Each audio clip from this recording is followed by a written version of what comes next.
ওরা একজন প্রধান শিক্ষক, যার আদি বাড়ি করিমপুরে ছিল, এবং তেহট্ট মহকুমা শাসক একটি অভিযোগের ভিত্তিতে তার এসটি সার্টিফিকেটটি বাতিল করে দেয় 2022 সালে। তিনি এখন শান্তিপুর একটি প্রাইমারি স্কুলে হেডমাস্টার মশাই পদে কর্মরত। সরকারি স্তরে সার্টিফিকেট বাতিল করার পরে উনি আর চ্যালেঞ্জ করেননি হেডমাস্টার মশাই। এখনো চাকরি করেছেন বহাল তবিয়তে। 2002 সালে চাকরি পেয়েছে এসটি ক্যাটাগরিতে প্রাইমারি স্কুলে। কি বলবেন? প্রথমত আমি বিষয়টা এখনই শুনলাম বা জানলাম, অবগত হলাম। আমরা এইটুকুনি বলতে পারি যে যদি ওনাকে তেহট্ট মহকুমার বিডিও সাহেব, এসডিও সাহেব যদি ওনার সার্টিফিকেট বাতিল করে থাকেন এবং সেই তথ্য যদি আমাদের অফিসিয়ালভাবে এসে থাকে, অবশ্যই খোঁজ খবর নিয়ে দেখা হবে। আর মাস্টারমশাই আপনারা বলছেন যে কোনো চ্যালেঞ্জও করেননি যে ওনার এসটি সার্টিফিকেটটা ভুয়ো না সঠিক, এবং বাতিলই বা কেন করলো, তাই যেহেতু উনি এখনো পর্যন্ত কোনো চ্যালেঞ্জ করেননি, বিষয়টা আমরা যেহেতু আমি ব্যক্তিগতভাবে এখনই অবগত হলাম, আমি অবশ্যই খোঁজ খবর নিয়ে আপনাদের কাছে আমি অবগত করতে হবো। কারণ হচ্ছে যেহেতু বিষয়টা আমি এখনই জানলাম, এই নিয়ে আমার কাছে কোনো তথ্য এই মুহূর্তে ছিল না, এবং 22 সালে যে ওনাকে এসডিও সাহেব শোকজ করেছেন বা ওনার ভুয়ো সার্টিফিকেট বাতিল করেছেন সেই বিষয়ে আমরা অবগত নই। এই জন্য না জেনে আমি এই বিষয়ে এখন কোনো বক্তব্য অফিস থেকে ওনাকে চিঠি করে জানিয়েছে, সেই তথ্য তো আমরা এখনো পর্যন্ত দেখিনি। যদি আপনাদের কাছে থাকে তাহলে উনি মাস্টারমশাই যদি মনে করেন এই বিষয়টি বেঠিক, মানে ওনার কাছে বেঠিক, তাহলে উনি অবশ্যই চ্যালেঞ্জ করবেন। আর যদি সরকার মনে করেন যে উনি যেহেতু ডি অফিস থেকে ওনাকে চিঠি করেছেন, সরকার যদি মনে করে যে ওটা অবশ্যই ভুয়ো ছিল, তাহলে সরকার এবং আইনের পথে চলবে। তাতে করে মাস্টারমশাই যদি নিজেকে সঠিক প্রমাণ করতে পারে তাহলে মাস্টারমশাই টিকে থাকবেন, এটুকুনি বলতে পারি। আমার নাম সঞ্জীব রায়, আমি রাজ্য যুগ্ম সম্পাদক, পশ্চিমবঙ্গ তৃণমূল প্রাথমিক শিক্ষক সমিতি।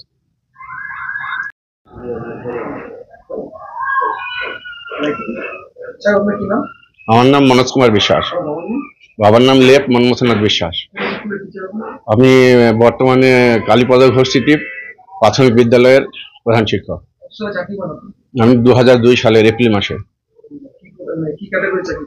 কি ক্যাটাগরিতে বলতে আমাদের তো এক্সচেঞ্জ কল করেছিল, এক্সচেঞ্জ করার পরে তারপরে অ্যাপয়েন্টমেন্ট পাই, তারপরে আমার এসটি সার্টিফিকেট ছিল। হ্যাঁ, আমি জাতিগত এসটি, ভূমিজ।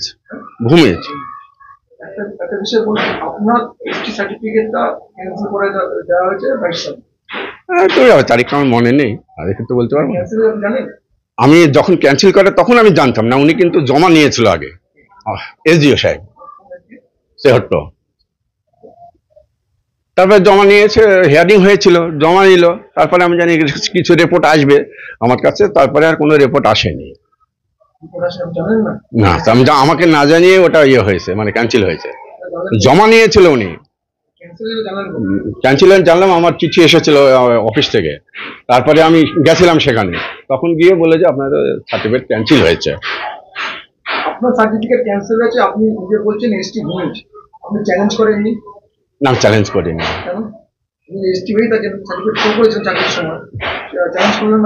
চ্যালেঞ্জ করা বলতে উনি তো ওইভাবে করেই ফেলেছে। হ্যাঁ, আমি যখন জানলাম তার আগে আমি চেষ্টা করেছিলাম যে উনি যেখানে হিয়ারিং হয়েছিল তখন উনি প্রশ্ন করেছিল অনেক, সেই প্রশ্ন উত্তর আমি সব দিয়েছিলাম, এবং আমার সপক্ষে যেগুলি পেপার বা সাপোর্ট দেওয়ার দরকার সেগুলি আমি করেছিলাম। তারপরে তখন ক্যান্সেল করেনি, তার অনেক পরে ক্যান্সেল করেছে, জমা নিয়েছিল। হিয়ারিং এর পরে উনি সার্টিফিকেটটা জমা নেয়। আপনি যে চাকরি পেয়েছিলেন জেনারেল ক্যাটাগরিতে না এসটি ক্যাটাগরিতে? আমার যে অ্যাপয়েন্টমেন্ট, আমি জেনারেল ক্যাটাগরিতেই আমাকে অ্যালাউ করেছে ওখানে 2002 সালে। হ্যাঁ, সার্টিফিকেট আমার ছিল, সাবমিট করা ছিল। অভিযোগের ভিত্তিতে আপনার এটা এসটি সার্টিফিকেট? অভিযোগের ভিত্তিতেই হয়েছে।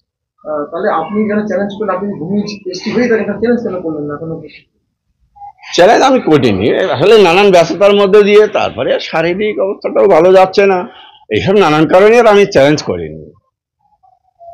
আর এই নিয়ে তো চলছে অনেক কিছু। হ্যাঁ, করছিল, সেই তখনই জানতে পেরেছি গিয়ে, তখন আমি এসটি অফিসে গেছিলাম। আপনি যে এসটি তে এসটি ক্যাটাগরি চাকরি করছিলেন, আপনার এসটি ক্যাটাগরি এসটি যেটা রয়েছে, সেক্ষেত্রে আপনার তো এখনো বাতিল হওয়া যাওয়া উচিত ছিল। সেটা আমি বলতে পারবো না, সেই পদক্ষেপ আমি নেব, সেই পদক্ষেপ তো অফিস নেবে। হ্যাঁ, আমার যে যেভাবে আমাকে অ্যাপ্লিকেশন করেছিল বা আমাকে চিঠি দিয়েছিল ডিআই অফিস থেকে, তার ভিত্তিতে আমি ডিআই অফিসে হিয়ারিং হয়েছিল, আমি গিয়েছিলাম সেখানে। আমি আমার বক্তব্য বলেছি, আমার যা পেপার ছিল আমি দিয়েছি। আপনি যে স্যালারি বা যে সুবিধা পান সেটা কি এসটি ক্যাটাগরিতে পান না জেনারেল ক্যাটাগরিতে পান? এটি শিক্ষক হিসাবে পায়। এটা তো চাকরিটা হতে পারে ক্যাটাগরি ওয়াইজ কিংবা জেনারেল ক্যাটাগরি ওবিসি যে যেমন হতে পারে, কিন্তু স্যালারি তো আপনার শিক্ষক হিসাবে পাবে। আপনার যে সার্টিফিকেটটা বাতিল হয়েছে সেক্ষেত্রে আপনার চাকরিতে নিয়ে অফিস থেকে নোটিশ করেনি, চাকরিতে প্রভাব পড়েনি আপনার? আপনার এখনো বাতিল করা হবে বাতিল এই সমস্ত সেরকম কিছু আমি পাইনি নোটিশ। আপনি চাকরি করে যাচ্ছেন এই জন্য সমস্যা নেই? সমস্যা আমি এখন কি করে বলি? আমি যে আমাকে চিঠি না দিলে বা আমি কোনো কিছু না পেলে, না জানতে পারলাম, কি করে বলবো? যেটুকু ঘটেছে আমি সেটুকু বললাম। আপনি এত বড় একটা সার্টিফিকেট আপনি চ্যালেঞ্জ করলেন না কেন? চ্যালেঞ্জ আমি করিনি। চ্যালেঞ্জ কেন করলাম না সে কথা আমি কি করে বলি? চ্যালেঞ্জ কেন করলাম না? আপনাদের সাপোর্টিং ডকুমেন্টস নেই, কোনো প্রমাণ নেই? সে সপ্তাহে হিয়ারিং আমি এসডিও কেই বলেছিলাম, তখন এসডিও সাহেবকে আপনার বাবার আছে সার্টিফিকেট ছিল? আমি বলেছিলাম, তখন সে প্রশ্ন উঠেছিল, সেখানে উঠেছিল। আমি বলেছিলাম আমি ফার্স্ট জেনারেশন, আমার সার্টিফিকেট থাকবে কোথা থেকে? হ্যাঁ, এখনো ডি অফিস থেকে এই বিষয়ে কোনো চিঠি আর আসেনি? না এখনো আসে। বা এসটি দপ্তর থেকে কোনো চিঠি আসেনি? ওটা তো আমাকে যে চিঠি দিয়েছিল আমার ডিআই অফিসে, আমি সেখানে গিয়ে মানে জেলা ডিস্ট্রিক্ট অফিসে সেখানে আমি গিয়েছিলাম। আমি আমার যা করণীয় আমি করেছি সেখানে। এবার তাদের পদক্ষেপ, তাদের বিষয় সেটা। আপনার আদিবাড়ি বললাম করিমপুর, এখন এখানে এখন এখানে চাকরি সূত্রে থাকে এবং সেখানে বাড়ি করেছি। এই হলো। স্কুলে প্রথম নাম অন্য ছিল তো? আগে ছিলাম নববিদ্যালয়, এটা জানতেন না? এই সার্কেলে। কি নাম আপনার? আপনার নামটা একটু বলুন। মনোজ কুমার বিশ্বাস। শান্তিপুরের কালীনগর সিটি প্রাথমিক বিদ্যালয়ের প্রধান শিক্ষক মনোজ বিশ্বাস, তার কাস্ট সার্টিফিকেট বাতিল হয়েছে, তা সত্ত্বেও তিনি প্রধান শিক্ষক পদে ওই স্কুলে কর্মরত রয়েছেন। তাকে ওই পদ থেকে অপসারণের দাবি উঠছে, এই বিষয়ে কি বলবেন? এটা আপনার কাছ থেকে প্রথম খবরটা পেলাম। আমাদের কাছে এই ব্যাপারে সুনির্দিষ্ট কোনো অভিযোগ আসেনি, লিখিতভাবেও কেউ জানাননি। তবে যদি এই কথাটা সত্যি হয় এবং যদি সেটা আমাদের দৃষ্টিতে আনা হয়, তাহলে আমরা নিশ্চিত করেই এই ব্যাপারে আমাদের শিক্ষা দপ্তরের ঊর্ধ্বতন আধিকারিক যারা আছেন, আমাদের ডিপার্টমেন্ট আছেন, আমাদের পর্ষদ আছেন, তাদের কাছে আমরা বিষয়টা পাঠাবো এবং সেখান থেকে তারা আমাদেরকে যেমন যেমন নির্দেশ দেবেন আমরা সেই নির্দেশটাকেই ফলো করব। তবে যদি এরকম ঘটনা ঘটে থাকে সেটা খুবই দুঃখজনক এবং প্রকৃত যদি তিনি দোষী হন তাহলে আমার ব্যক্তিগতভাবে মনে হয় যে তার সাজা পাওয়াটাই উচিত।